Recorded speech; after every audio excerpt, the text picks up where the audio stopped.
Silver's price made a substantial move to the upside. I'm going to break down exactly why this is occurring today. Much of it won't be a massive surprise, but why this spike is so important is really what you need to hear in this video. I'm going to talk about it as we explore.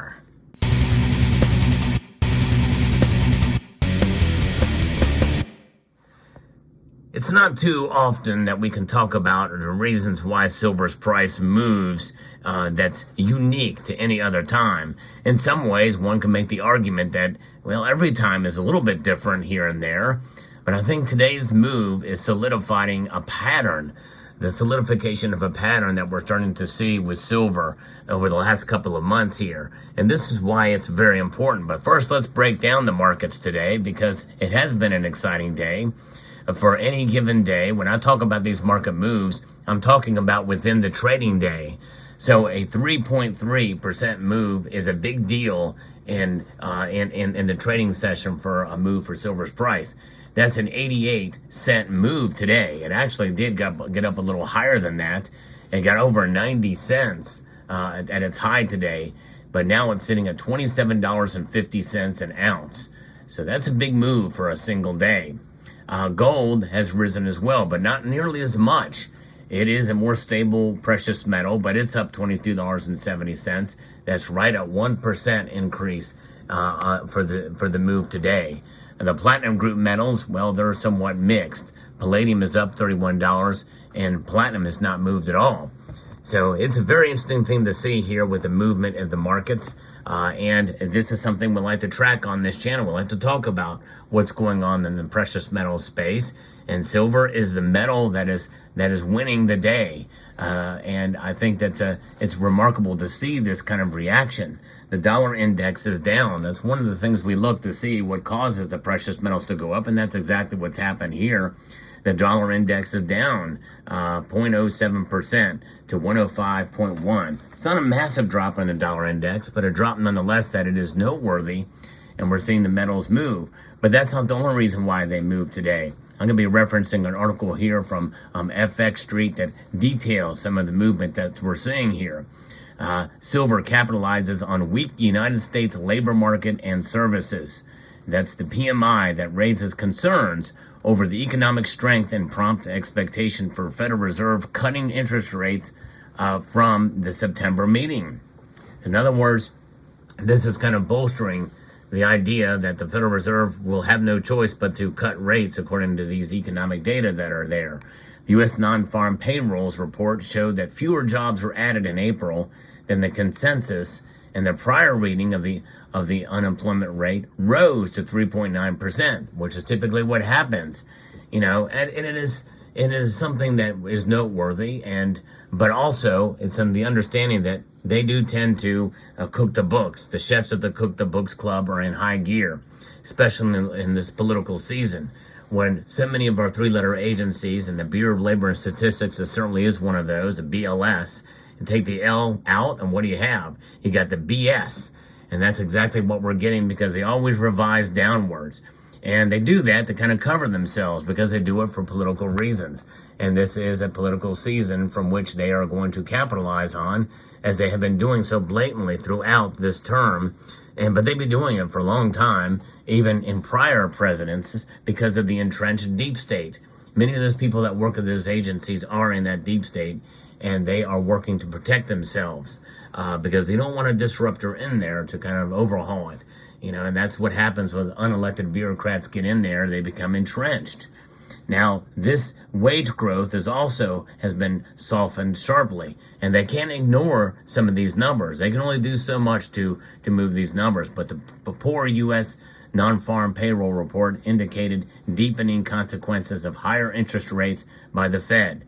Also, weak services PMI strengthened expectations for rate cuts that will be happening in September, which means that July is pretty much off the table.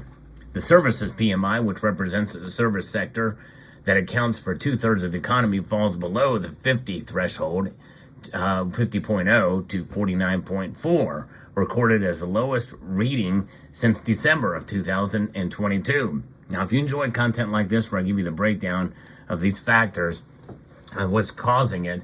I hope you will consider pressing that thumbs up button down below and subscribing to the channel if you find value in the content I provide here. Despite broader data this week, traders were reluctant to bring forward expectations for Fed rate cuts as the ISM price paid sub-index rose sharply to 59.4 from 53.4 in March. This is a leading indicator of the U.S. inflation outlook as it exhibits prices paid for input businesses. That's going to weigh in, and it has, on the dollar index as it's struggling. And we've talked about that before too. So this really does bolster the point that even though we are in the summer months, and as I predicted, the summer months are going to have these doldrums, we are at the upper high end of what I predict is going to be happening for silver's price throughout the summer. That is in a range between 24 and 28. And I don't think we're going to see much of the 24 area. I thought, and I mentioned earlier in the year, that I thought that 24.50 was going to be the launching point to maybe get us up to 26 and then to 28. All that happened. All that has occurred. Now, as the price is up, and it is a pretty dramatic spike for today, which means that we could see a dramatic move to the opposite direction tomorrow, notwithstanding, that means that we're going to float around in this area through the summer. And I don't think we're going to see it push back. The more days we see like this, the more chances are that we're going to see silver stay above $26 throughout the summer. So this, in my view, is so important because it bolsters the case for new support for silver for every time we see a spike like this occur. As dramatic as it was today, I think we're going to continue to see, that's going to support higher lows. In other words, a narrowing of that range for the summer of that $4 range, which I predicted we're going to see. That means volatility will be in queue, which will make for exciting days like today, but we're going to see pressure to the upside as we have flirted with $27.50 an ounce. It is now tipped back below 1 cent there, that we're going to continue to see the likelihood of maybe higher silver prices and lower silver prices within that range through the summer. In other words, I don't think we're going to see it go up much beyond $28 in the summer. It's a possibility we could if a black swan event occurs or something unlikely, but I think it's something that is a possibility that we could see it trade at the upper end of that range as the summer months continue. The more we see days like this where it's a pretty dramatic spike. That's what I'm thinking here. Now, you're probably looking at this display here wondering, what is up with this silver dime? This silver dime is very special. I recorded a video about it, and I hope you will check it out. I'm going to link to it at the end screen of this video. And also, another video you're going to want to check out that I posted this morning. Several people have asked me about how to sell their silver, especially here in 2024. So I hope you will check that video out as well.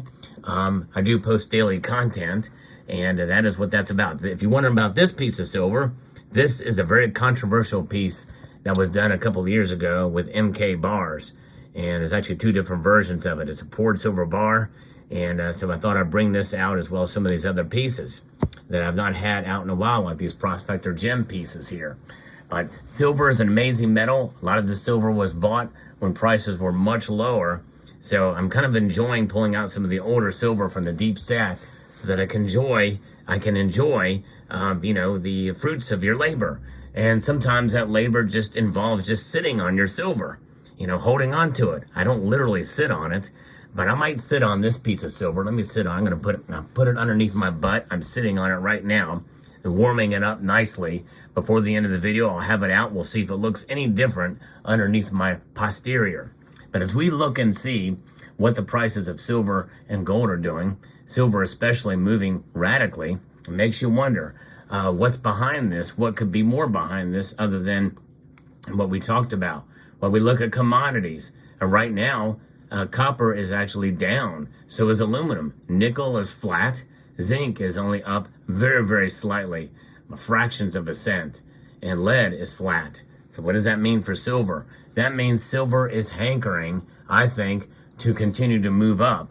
It is hankering for some a narrowing of the ratio between gold and silver, which, by the way, that gold to silver ratio has narrowed to under 85 now. A pretty big move, I think. I think in some ways that's a bigger deal. And maybe we're at the point now where maybe we'll start to see that ratio start to narrow more and see silver outperform gold on a consistent basis.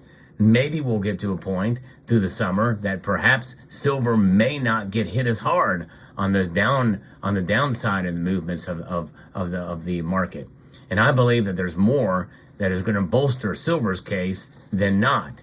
Because any kind of good economic data that comes out from here to the election, I think may not be treated as dramatically as it would be in the past, because maybe the market understands the politics behind it all. Just a guess on my part. All right, let's pull that bar out and see what it looks like. Still is the same. There's no residue of any sort on that silver bar whatsoever. It's just a little bit warmer to the touch. Can you feel the warmth of it when I zoom in on it? Maybe not. Nonetheless, this silver dime, that silver bar, these silver pieces here, they are shining pretty today, even with a matte finish, because the price is up. We can celebrate today, even if they fall tomorrow, because I think if they do fall back, I don't think they're going to scale back as much. But again, I could be wrong. Any kind of numbers and the way the psychology of the markets are in place makes it very difficult to predict. So a lot of what I'm talking about here is based off of my view and experience dealing with the psychology of the markets. And that is something that is very difficult to really wrap your head around. And so we can just guess. And a lot of that we can see, especially when we look at the Fed watch tool and predictions on when they're going to cut. So September very well may be it. And there's a member of this community who's been saying it for quite some time, Pistol Pack and Pilot. And he very well could be right about it. I've been saying July. It looks like I'm going to be wrong on that. But I think they will cut at least once in order to give them some economic clout heading into the elections. Let me know what your thoughts are in the comment section down below. Hope you found this video informative, insightful, and educational. Make sure to check out these two videos that I referenced earlier in this video right here. And I want to extend a multitude of gratitude to you all for watching, and to encourage you to please rate, share, comment, and subscribe.